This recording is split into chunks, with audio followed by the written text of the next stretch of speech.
Life is not just about being shredded all year and having a six-pack.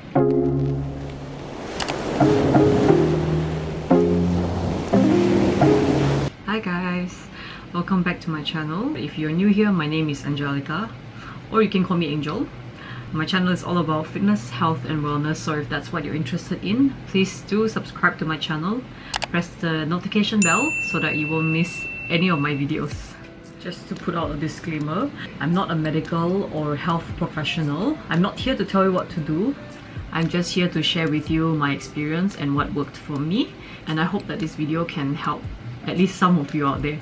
If you missed my previous video, you can check it out here. You can go and watch it after this video. So without further ado, let's get started with the video, shall we?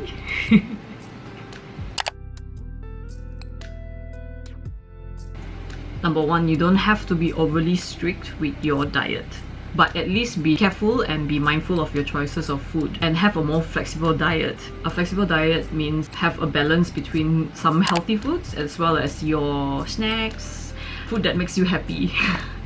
Basically, being overly strict and restrictive with your diet have a tendency to lead you into binge eating or even in eating disorder if you're not careful. This could also lead you into having a bad relationship with food, which in the long run will affect your mental health. Calorie deficit is the only way to lose fats. There are three ways where you can create a deficit. One is through your diet, through exercise, or both. For example, let's say you're not an active person at all, you never exercise in your life, or maybe you rarely exercise and you still eat as per normal, but this time you add in exercise like maybe 3 times a week. That will put you in a deficit. Or you could also exercise 3 to 4 times a week and control the portion of food that you eat. That could also help to put you in a deficit. The best way is to incorporate exercise as well as to control the portion of food that you're eating. Calorie deficit with diet alone without the exercise, just diet your food, it is possible, but it takes a lot of discipline. You really need to watch what you're eating as well as your portions. The best is if you can start moving more, then slowly work on your diet. Be aware of your portion sizes when you eat and snacking habits. So take one step at a time. You don't have to do everything at one shot. Try incorporating exercise first and then your diet later, because it's not possible to do everything at once. Okay? Make sleep a priority. If you don't get enough sleep, it can affect your hunger level. So to be fully rested, you need about 6 to 9 hours, depending on each individual. Everyone needs different amount of sleeping hours to be fully rested. Some people maybe need 9 hours. Like myself, I need about 7 to 8 hours and then I'm fully rested. So it depends with the individual. Some people even 6 hours is enough for them. So don't compare yourself to other people, just be yourself. But sleep as much as you can. Don't sleep like 3-4 hours. In the long run, it's not good for you. So sleep is good. It helps to regulate your appetite. Sleep is very important. If you're feeling stressful, it might affect your journey as well. Try to find things that you love to do that will relieve this stress, because if you're feeling stressful, it also affects your appetite and your fat loss journey. On your part, you need to find ways to unwind yourself. There are many ways, such as journaling, a massage, self-care, hobbies, and etc. So find what makes you happy and find what actually helps you to relieve your stress. Don't forget your water intake. You need to keep yourself hydrated. Drink at least a minimum of 1.5 liters a day. Minimum. Okay, I didn't say that's the maximum. So for myself, if I don't drink enough water, I realize that I tend to crave for sweet stuff or snack a lot. And then sometimes hunger can be mistaken for thirst.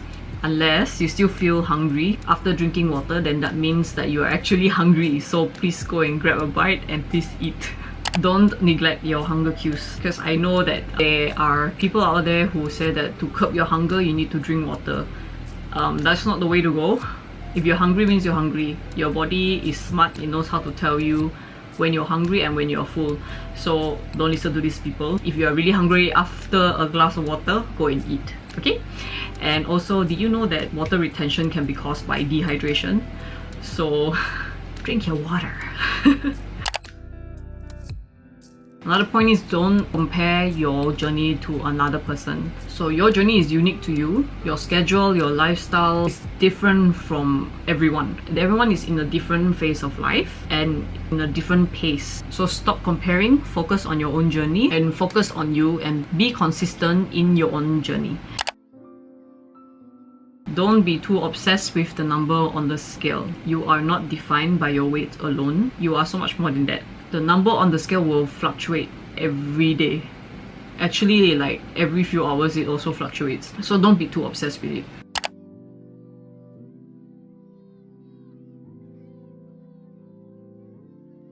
So example, if you drink about 2 to 3 cups of water and then you go and weigh yourself immediately, it will show on the scale. Especially for us females, when we are in the time of the month, we will be a little bit more heavier because of water retention due to the hormonal changes in our body, and we tend to feel a little bit more hungrier and have the desire to eat a little more during our period. And this is normal, it's totally normal. So don't beat yourself up for wanting to eat a little more than usual during your period, okay? Counting calories or macros are really useful methods, but they are not necessary, especially if you're a very busy individual. Just be mindful of your food portion and also remember to balance your meals. Just be mindful of your choices of food, especially fried, deep fried. Pan fried is okay, just deep fried or anything high in fats. Those are usually high in calories, as well as be mindful of your portion sizes and also try to balance your meals if you can. So what I mean by balancing your meals is that on your plate you need to have a serving of protein, veg and some carbs. It should look like this. Just giving an example, okay? If you want more examples, you can check out my Instagram here. In my highlights, I've shared some of my meals just to give you guys some idea of how it should look like in real life instead of in a picture. For portion wise, there are many pictorials that you can find in Google, but a good gauge is to just focus mainly on your protein and your fiber. Fiber as in fruits and veggies can take up half the plate, and for your meat at least like a palm size, or for salmon like about this size, and then carbs about a fist size. Okay, a fist size of carbs is equal to 1 serving. But it depends with you and how much your body needs. Not everyone can just eat 1 serving of carbs. Especially if you run a lot, you do a lot of like cycling, a lot of aerobic exercises, you probably need more carbs in your diet. Carbs is not enemy, okay? It's good. It gives you energy. So always listen and honor your hunger cues. Once you're full, stop eating. But just be mindful, if you eat a lot of carbs, you will gain weight, but it's water weight, so don't have to worry about that. It can just be gone like the next day. 1 gram of carb is equal to about 3 to 4 grams of water, so just be mindful of that. You shouldn't be afraid of gaining weight because of water, because for your fat loss journey, what you want to lose is your fats. Okay? Just want to remind you that. You don't have to exercise every day, like Monday to Sunday. 3 to 4 times a week is enough for the general public. 5 to 6 times a week is a norm for athletes or bodybuilders. But if you do not have time, don't stress, okay? 3 to 4 times is enough. You are not training to be a bodybuilder or going for a bikini competition. So why are you stressing yourself out? Just chill, okay?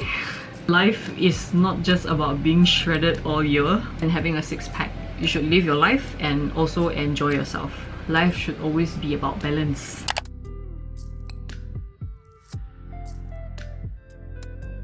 Fat diets, fat burning and slimming products are not necessary. Don't change your diet drastically if you're not ready to do it for life. Whenever I change the way I'm eating or my exercise routine, I always ask myself this question: am I able to do this in the long run? Am I able to maintain this lifestyle? If the answer is no for yourself, you need to keep exploring and find out what diet and exercise works for you. So for example, find out how many days in a week are you able to commit to exercise and then stick to it. If life happens, learn to adapt. Sometimes you might only be able to do it once a week due to a busy week or busy month, but don't be too hard on yourself. Once things settle, you will be able to find that time to work out again. So please don't worry so much about it. Just do what you can and do the best that you can. Sorry guys, I forgot to record a video for this part, so please bear with me. I will record an audio instead. Okay, so there is no specific exercise that will help you in your fat loss journey. The most important thing is to find an exercise routine that you love, whether it is running, cycling, swimming, walking, or lifting weights. The most important thing is to find an exercise that you are able to do for a long run. If you realize you don't like a certain kind of exercise, don't do it. Time to change it and try something new. Find a routine that you love so that it won't feel like a chore to you. You need to find joy in movement. Remember, if you keep doing the same things, you will get the same result. But it also depends with your goals. If you want to achieve a more toned and muscular build or a body recomposition, you will have to lift weights. Even body weights works too. For example, calisthenics, isometric exercises, using resistant bands, etc. But don't be afraid of lifting weights, because building muscles is always a good thing. I encourage everyone to start thinking about it.